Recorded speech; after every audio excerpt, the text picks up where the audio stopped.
Yes, I know we're recording. Son of a bitch. Hey, everybody, it's the Dead Air. Hey. Hey, Whoa. hey. Chris, I was actually talking to the people. Oh, my I bad. was bringing them. I will silence myself. You go It is ahead. it is the Dead Air Horror Review Show, and it's Chris and Topo here. And this week, we watched something that's actually like current in the horror zeitgeist right now. We watched A24's Talk to Me, Look how hip and we are. no one warned me that this movie was Australian because I would have said, "Oh no, oh no." Um, yeah, the Is that Australian. Australian? No, I can't do it. It's like nar, nar. That's it. No, no. Yeah, it's great. It's Uh, great.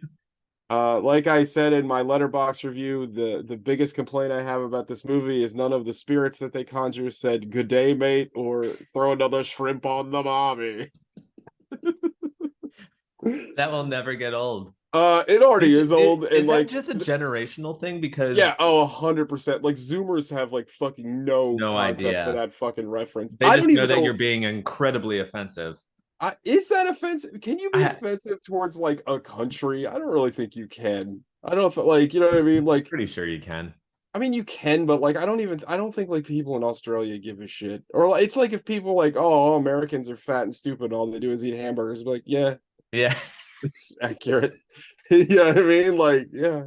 Anyway, I think we're gonna have a lot to talk about this movie. Oh, good. Because I don't know what to say. So I'm gonna let Really? you. Yeah. Oh, No, that's in not a what bad thing. direction? Oh, is it like okay, okay. I just Uh, yeah, do you yeah, you go ahead. You take it away. well, I'll just start off by saying that I really, really liked it a lot.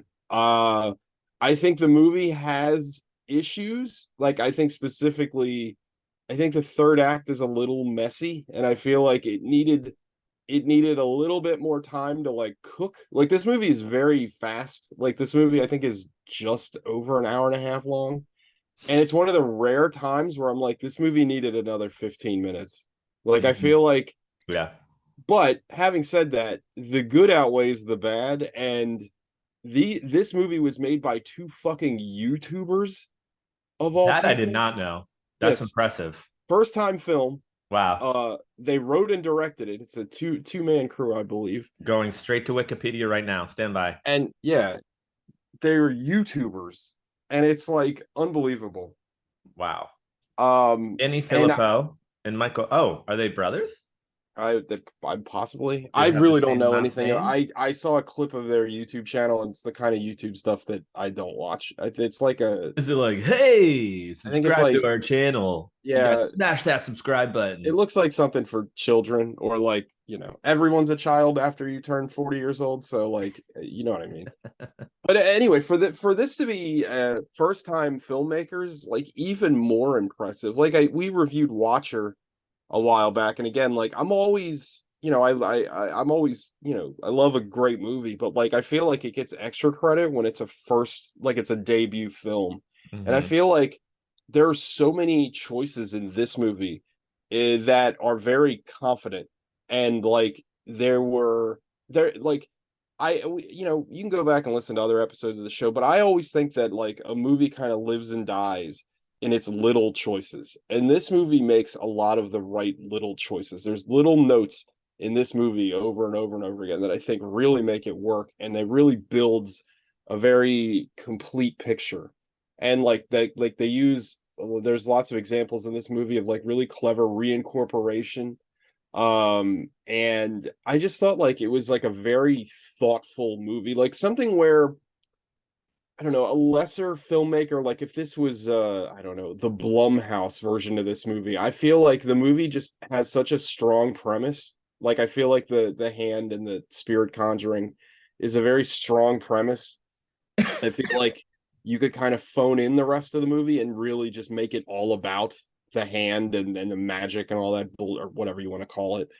And this movie doesn't do that. Like, this movie does go like, it builds characters, and The it hand is the actually, least scary part of yeah, this and it entire actually thing. has like something to say, and like something that I thought was like an incredibly fun twist is that I don't know how much like I guess we're gonna have to spoil the movie because I feel like to talk about it, you're gonna have to spoil it. So standard protocol. If you haven't seen the movie, go watch the movie, come back and listen to the show if you don't want to be spoiled. Um but And one give thing, us a rating. We could use some more ratings too. yeah, We have absolutely. we have Rate us, send us emails, slide into my DMs, whatever you want. Um oh, we should plug our Instagrams. yes, Dead Air Horror Review, El yes. Topo XL, Yes, El Family Topo Computer. XL. Just follow the shows. Yeah, you get all that I got crap enough there. followers on my stupid Oh, Instagram. damn. Look at you. All right. No, I hate Humble brag. Instagram. I'm no, it's just because I'm fucking trying to like get off of Instagram because it just irritates me. I anyway. That's a whole You're not actually podcast allowed episode. to get off of Instagram. When you signed up, And I there was a and little defined. ironically, you're not allowed to get off on Instagram either. Anyway. Ew. Hey yo. No, what was I saying? So just a very, very brief, I'm not gonna give a full breakdown synopsis, but if you haven't seen the trailer, basically a bunch of high schoolers, they basically they come across this hand that is behind both Chris and I, and this hand is some sort of it's fabled to be the hand of a medium underneath all that plaster and stuff. And then the idea is that it's like a Ouija board, basically. Like you hold the hand, you say, "Talk to me," and then a spirit appears or a demon or whatever, something from the other side. And then you say the words, "Let me in," and then the spirit overtakes you.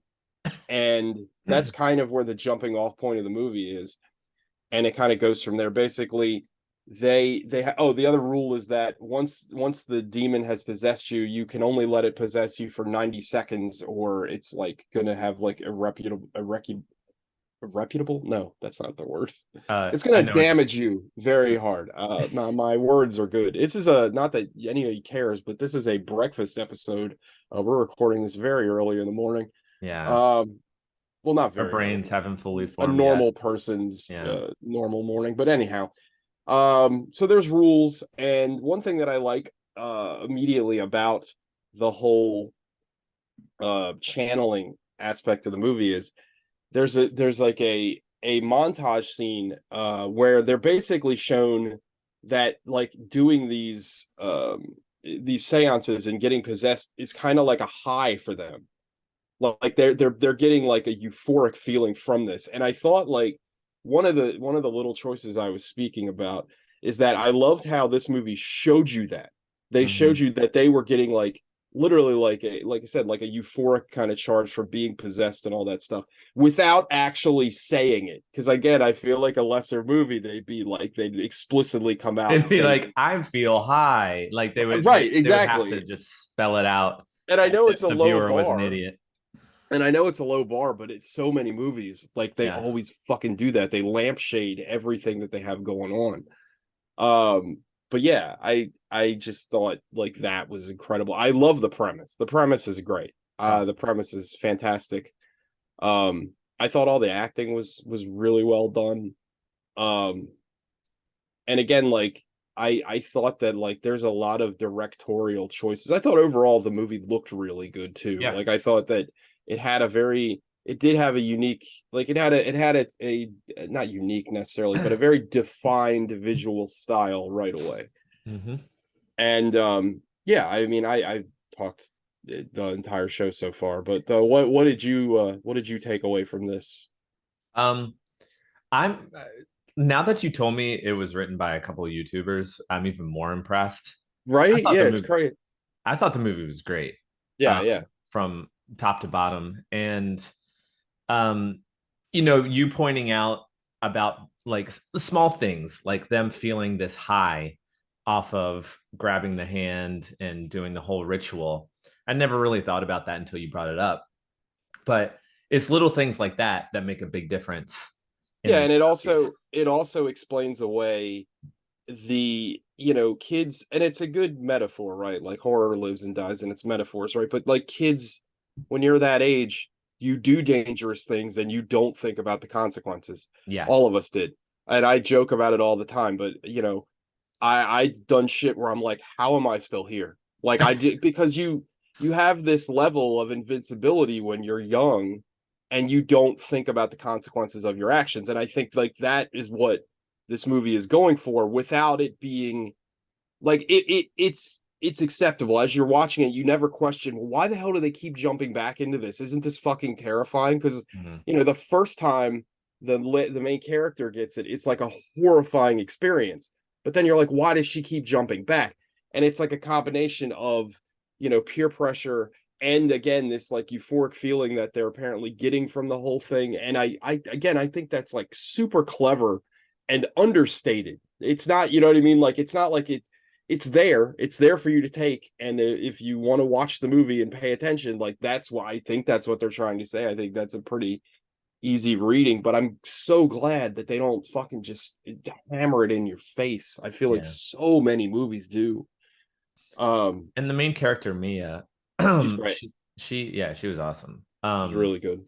She needed something like this, you know. Exactly. Yeah, Uh, she again, that's a great point because again, like when someone's dealing with grief, especially at that age, really at any age, you need escapism and mhm. you need, she finds a peer group and then they also like, it's a classic story, right? Like she gets tied, she's at a low point in her life and she gets involved in something that's kind of ultimately, I mean, again, we're spoiling this movie, but ultimately destroys her entire life. Yeah. So, also the cold open to this movie is great. I was just Uh, about to say, I know you love a good cold open. cold open is great. TJ's a Cold open, sucker for a good cold open. cold It opens, was really good. cold open's fantastic. Only thing I don't like is they did some speed ramping when he like stabs himself. I just don't care for that editing technique, but that's just a nitpick on my end. I just think speed ramping 9 times out of 10 looks really stupid. Yeah, It's it didn't bother me. it's too video gamey. Like I just don't like it. But it's fine. I mean, it again, the movie isn't filled with that kind of stuff, so it's like I don't care. Yeah. Um, I absolutely loved how bleak this movie is. Um, I Yeah. don't know if I talked about it on the show or I've definitely talked about it on my other show, but I love what what mutual friend of ours Anthony considers the Tales from the Crypt endings. And basically it's the ending where like everything fucking sucks and the main No one character is wins. fucked over. And Yep. this has like a very great Tales from the Crypt ending. Like it is so bleak and so dark, and their approximation of the afterlife is so fucking scary and like like just unflinching, like just to be like alone forever, and it's And just like if I'm not a believer personally in heaven and hell, the no, I mean, concept. well, the Black Sabbath band, yes, but not You're alone in that. Uh, oh, come on, Dio was great. R.I.P. to a um, legend. so for them to touch on that in a way, like so Mia, when later in the movie, grabbed the hand, talked to it, was able to see one of the characters because they were That's stuck one of the best parts basically. of the movie. Yeah, That little snippet, so good. they were stuck. Her best friend's little brother got roped into doing this, and he essentially got stuck. Not even in a purgatory. He was stuck in hell, and Yeah. he was Oh yeah. being tortured in basically another dimension um, that he could not escape. And Mia grabbed the hand at one point and was able to take a little glimpse of what I think his name was Tyler. I Um, can't remember any yeah, I'm terrible at remembering characters' names. little brother. She was able to see what he was experiencing, and he was just being torn apart, tortured, uh, every single terrible act you could think of Oh doing to yeah. another human being was happening to him en masse by Yeah. all these like grotesque creatures. And And you only see it for like, it's not like they stick with it either. Like they show it yeah, for like, and I thought that also was a very good choice. but Like you essentially, like that would be his life in eternity, being tortured yes. Yes. by these souls. This is what he is feeling, and to see that in a movie, it's and like you said, it's better. Or maybe you didn't really say it like that, but it's better that they just did it for a quick glimpse because Yes. like Yeah. if they just stuck on it, I feel like it kind of you kind of Ag- get desensitized to it, and you're like, okay, Exactly. And you remember that it's a movie. I yeah, think like there's a lot of films where they, famously I've always complained about like the Saw movies because I think that the Saw movies, yeah, especially the first one, could have been something really special. But like the very first like torture kill you get, it's not even a kill because that character doesn't die, but the one that everybody remembers with the bear trap, the yeah, girl with the bear trap on her head, and you're like, this is fucking terrifying, like it's scary. And then what's the first thing they do? They pump loud music at you, they do all these like quick cuts, yeah, and it's like, to me, that's not scary. All you're doing is right, going, no, it's just a movie, don't worry about it, yeah. like it's fine. And I think like that, I mean, that you're breaking immersion, you know what I mean? I feel like anything that stops the movie to remind you you're watching a movie is a bad thing, especially in a horror movie. Yeah. It's not a horror movie, but it's definitely a horrific situation. But I think one of the best examples of this is the very brutal scene in Irreversible, which is a very polarizing movie, but like there's something very terrible, and I won't elaborate on it anymore, that happens to the main character, and it's kind of the central point of the film. And that movie just keeps you one On it. shot, Yeah. one shot, no music the entire time. And it's like, a lot of people have things to say about that it's exploitative. Or to me, I think it's the one movie that shows that act, as horrific as it is, and it really like sticks with you. Like it's hard to forget. And I think like showing that to be as disgusting as it actually is in real life is more of a statement than in a lot of other movies where, again, you're filled with movie shit. And to me, when you put a bunch of movie shit in it, you're glamorizing it to a certain Yeah. extent. That is exploitative to me. Anyway, I think that's the I dangers of when the studio steps in and well, and that's why that says movie is like, like there's hey, like no student. Yeah. hey, we need to make this more accessible for Well, everyone to watch. that And we're that's not trying to actually scare anyone with a horror movie. well that or that the filmmakers have grown up with that and just have those sensibilities too. Like Yeah. they think that's scary because that's what they watch. You know what I mean? Yeah. So it's a vicious cycle. Yeah.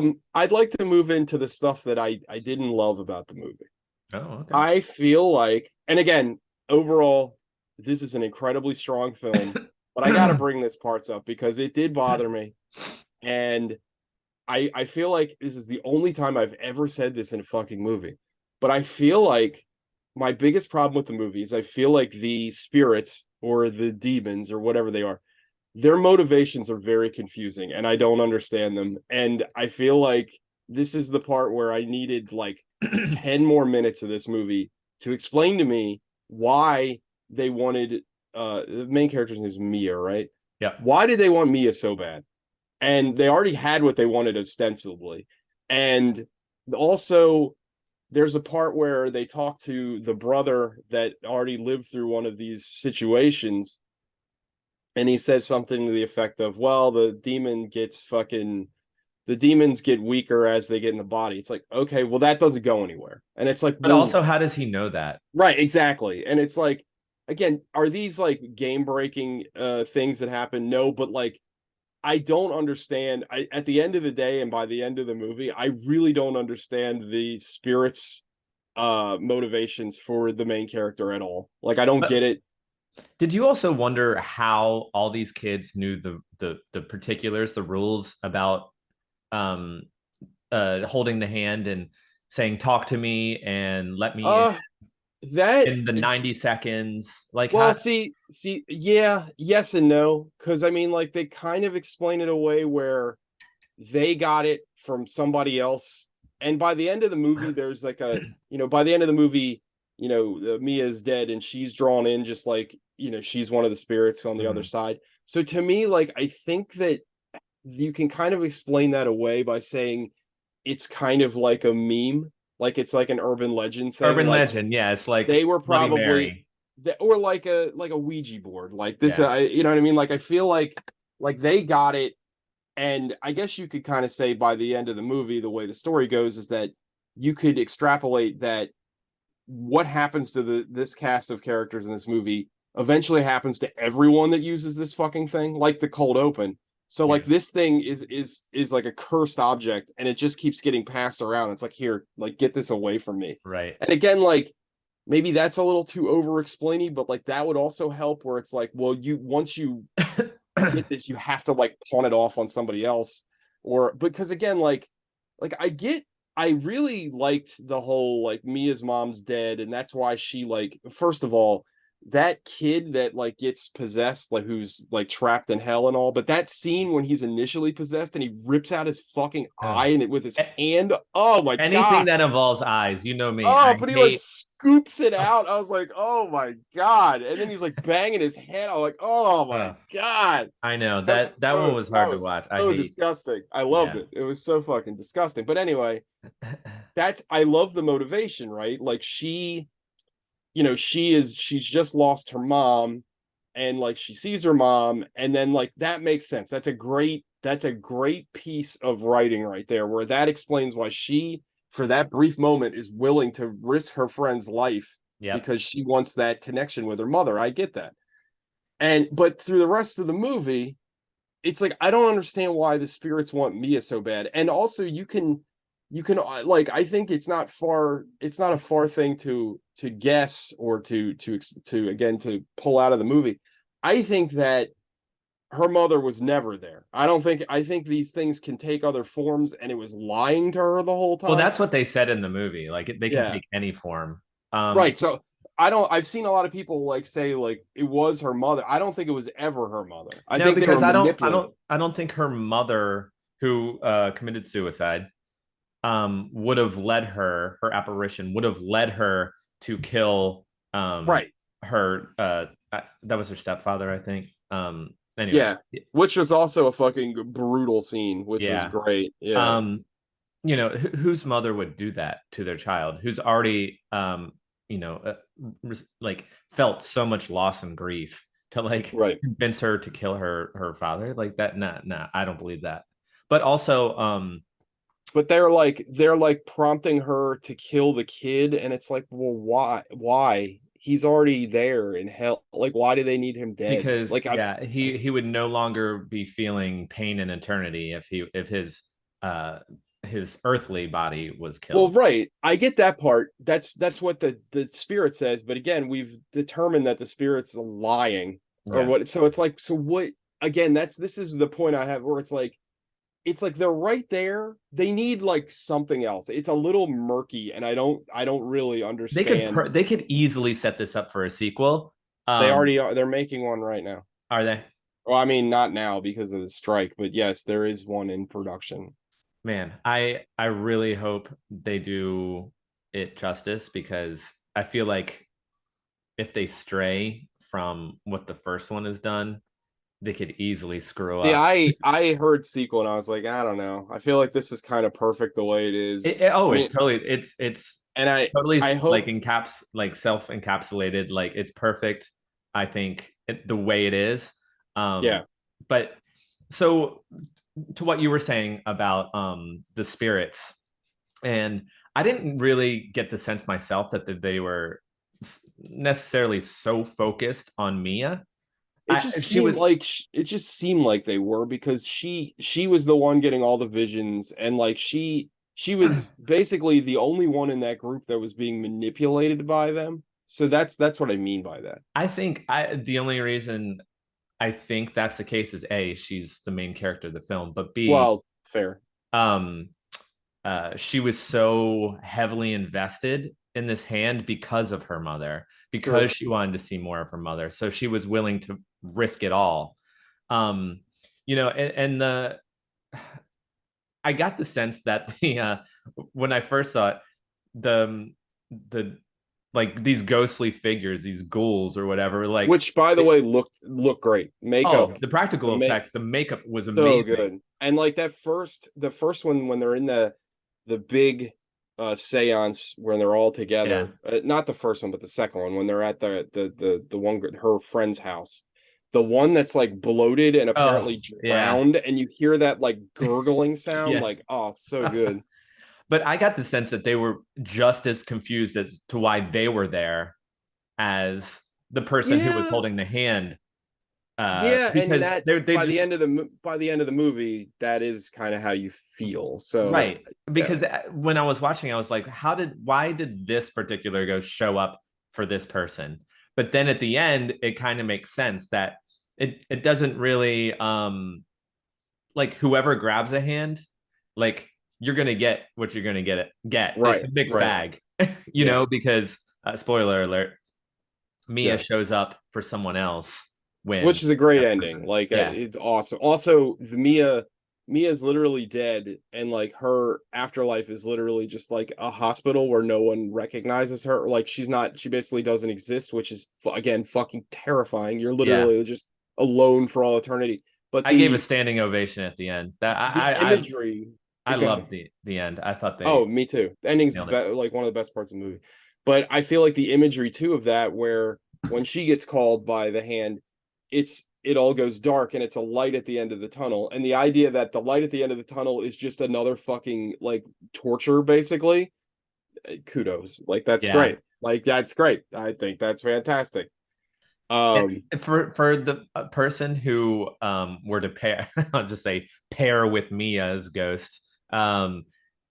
Talk about a lucky strike because they got someone who wasn't bloated and gurgling and had her right, right, eyes right. popping out. Mia just Yeah. had a few scratches on her face. You know, it's Yeah. fairly pleasant looking. It's like, okay, Yeah, it's yeah. She so was fine. bad. Yeah, this is I got a good one. Yeah. It's Some other guy got a like good a first time fucking experience. yeah. Meanwhile, you get it, and you get the guy that's got like half of his face smashed by like a fucking tire tread or something. Tearing out his Um. own eyeball. Also, I just want to say, and porno industry, you got to help me on this one. But we need a talk to me porn parody, and like a porn star like does the hand up and then jerks somebody off because I need to see that in my Do we life. need that? Yes. Okay. In fact, if I had more means, I would produce it myself. Maybe I'll just do I'll do the hand up myself. Oh, there you go though. This is I already thought of a great Halloween costume for me this year where I just will draw all over a fucking white glove. Be like, here, I'm gonna talk to me. Why don't you just have like if you could see behind me for the people watching the YouTube video, if you just stick your head right Uh-huh. outside of like the top of the hand, like make a giant Oh, hand. You could put your oh, body okay. right through here, right through the wrist, and I have your like where your hand head is. or head popping up right here So you just be a giant walking hand. I like with that. graffiti all over it. Also, the design And of the scream, I hand love A24. the design of the hand is great. Like I love how it looks. I know it's like kind of a simple design, but I like the idea that it, very it's like a fucking bathroom wall, like people wrote Yeah. all over it and like again, it's all kids using it so they have like no respect for what they're actually using and I Yeah. again, that's another I know like I'm great trying to little make out what is actually written on it, but it seems pretty nonsensical. well there's also like it looks like I don't know, some kind of like Aramaic or something on Yeah. there and I It's don't know. cool though. Um I mean, what else to talk about? We got 8 minutes left, but I want to I talked briefly about the reincorporation in this movie, but I just want to point it out some of the things in particular that I really enjoyed. So when Mia's in the hospital the first time she sees her mom, first of all, the first time when anyone sees a ghost, they're always in a reflection or in a mirror or in glass, obviously you see your reflection in a mirror, but they're either in a mirror or in glass, and that is a very cool, that's like an old school like ghost thing. Like that's also the Shining rule. Like in the Shining, every time you see a ghost it's through a reflection, which I thought was cool. I really like that little touch. Also, there's a when she sees her in the hospital, she thinks she's in the bathroom stall and she fucking like rams in and knocks down the door to the bathroom stall. Well, that is a call forward to how her father broke the bathroom door when she killed herself, and I was like, oh, that's fucking sick. Like, very good job. yeah. Obviously at the end of the movie starts with a car accident thing and it ends with a car accident thing. Again, very clever. Like With these the things are kangaroo. So with the Australian. oh, poor little kangaroo. I Yeah, you knew know, the it was movie so was cute. then you knew the movie was Australian with the fucking kangaroo. Kangaroo. Yeah, I was like, And she should have turned to him and was like, "What's the matter?" And he should have been like, "A dingo ate your baby."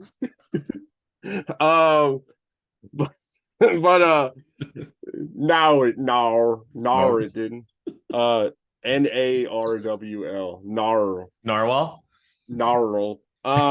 But yeah, I mean, there's just it's so many things about this movie that are top notch. Again, I get the I do, hype.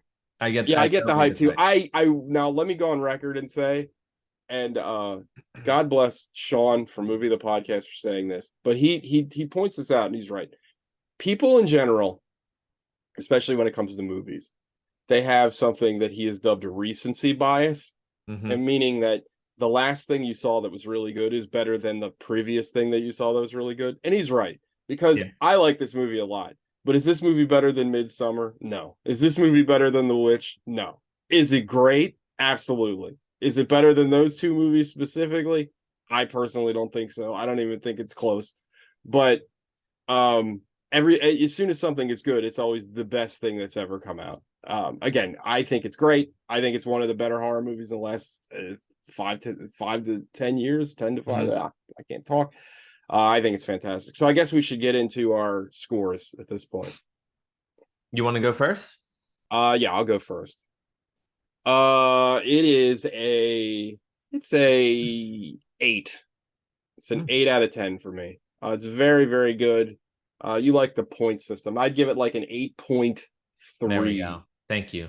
Um, again, the only thing that holds this movie back is the ghosts and their motivations. I feel like they were right there. I feel like, and I could be wrong, and maybe we'll see this later on. I feel like maybe there's a slightly longer version of this movie somewhere, because it feels like there's, again, the drop line about how they stay, the spirits get weaker as longer as the longer they stay in the body. There's a few like little drop lines here or there. It feels like there might be cut content. I don't know. I've been playing too many video games. Cut content. I swear to God.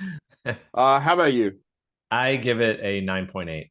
Yeah, it's I, really good. I freaking loved it. And Yeah. um if you've only listened to this part of the point, the point cast, the podcast with the Pointcast, yeah. points, if you listen to the previous 20 minutes, you'll know what I mean. I feel like we just basically raved about this movie. There was a few minor things that really are inconsequential. It's just, to fill up time for Yeah. the podcast, basically.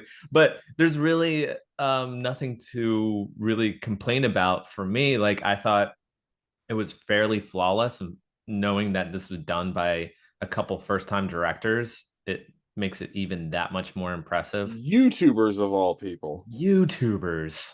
The worst Um, people in the world. right. YouTubers. Uh you know, I liked the concept a lot.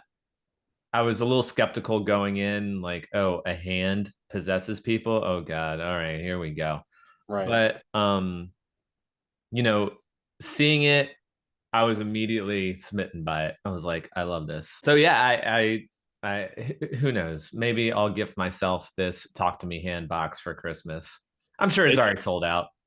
it's pretty sick that they made that, actually. Yeah, Pretty cool. A24 is, I mean, Yeah, they when it are. comes to merch, I they mean, can't be it's just outdone. hilarious because they're like ostensibly. I mean, I don't know. They're not really like an art house studio. I Nah. mean, they like to act like they are, but then like they have like fucking merch and shit. It's just like I always picture like, like Janus Films, and they're like, hey, we got this Fellini t-shirt. Like, here you go. And I love A24. I do get a little annoyed by the whole like cult of A24 thing, but they've put out a lot of great movies. So Yeah. I look at it that way. I Yeah. don't automatically think every A24 movie is great, but I definitely feel like they pick interesting projects, and generally speaking, like, And really they're, roll the dice on some of yeah, I mean, these yeah, directors, and like, they give, yeah, first time filmmakers that have net, like, I just, it's really good, highly recommended. yep. I have a suggestion for next week, Oh, okay. if you're Let's hear it. down. Yeah. I would like to watch Gareth Edmonds. I always get him confused with Gareth Edwards. I might have said the wrong one, but anyway, the Yeah. guy that directed The Raid. Since we talked about his movies a couple of weeks ago, I want to watch Apostle. It's on Netflix. Okay. I keep scrolling past that. All right, Very good, all right. and no one talks about it, so maybe we can shine a little light on it and get Let's three do people that. watching. So Anything to help Gareth Ed. I have to look it up. Edwards. What the good one, the good The good Gareth, one. as I call him, because The the other British one's not. filmmaker. All right. No, he's like Indonesian, or no, I don't know what he is. It's weird. I think you're right. I think he's like Danish or something, but all his movies before Apostle were made in Indonesia, so it's like Did he do Godzilla? no, the other one. Okay. He So did the that's not him. raid. He did the Oh, okay. raid. All That right. guy. Different He dude. rocks. My bad. All right. Okay. That's the show. Bye everybody. Bye. Bye.